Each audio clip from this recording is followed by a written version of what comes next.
Perang Dunia Ketiga, di manakah posisi Indonesia? Oleh Anton Permana dari Tanhana Dharma Mangrava Institute.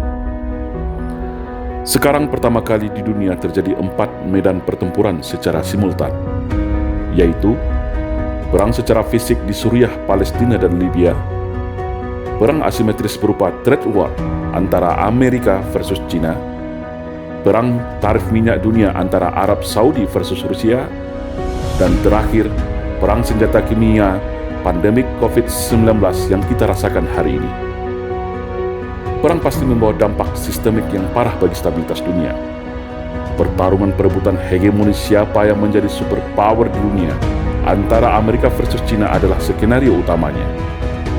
Eskalasi semakin memanas, semakin tegang. Tak kalah fase perang senjata kimia dan trade war belum juga memunculkan negara pemenang. Lalu, apakah akan berlanjut menuju perang dalam skala militer? Semua masih menunggu. Yang jelas, suhu ketegangan di Asia Pasifik semakin memuncak sejak insiden pengusiran kapal perang destroyer Amerika oleh Angkatan Laut Cina di gugusan Pulau Spratly.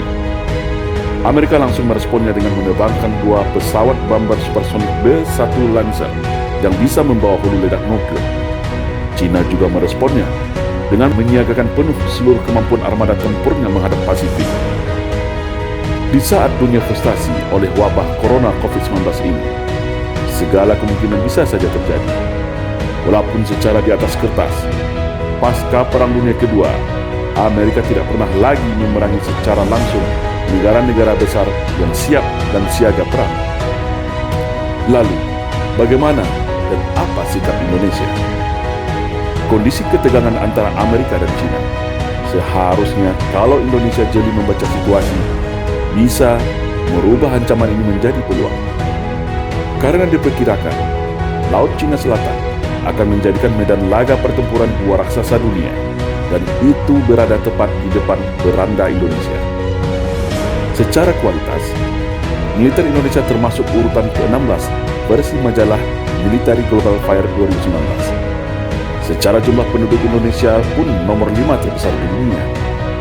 Secara luas, Indonesia adalah negara nomor 6 terluas di dunia. Artinya, kalau pemerintah ini paham dengan geopolitik dan geostrategi rasional dalam peta lingkungan strategis regional dan global, maka Indonesia sebagai negara pasak di Asia Tenggara akan menjadi bandul penting dan mempunyai posisi tawar yang tinggi.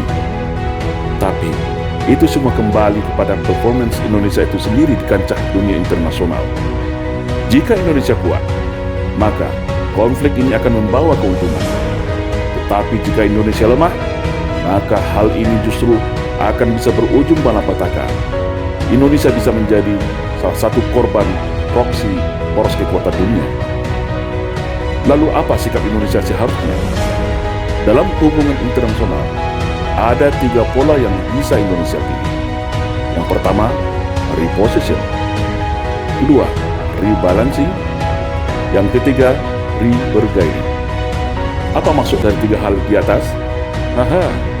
Pemerintah silahkan berkunjung dan menanyakan ke Lemhanas RI. Di sana ada semua jawabannya. Karena di Lemhanas banyak terdapat para pakar geostrategi dan geopolitik global.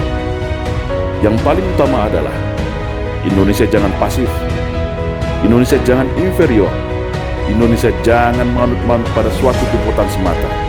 Karena Indonesia adalah negara besar, negara G20 yang sejatinya punya bargaining power untuk kepentingan nasional Indonesia yang lebih baik. Jangan tell me, salam Indonesia jaya.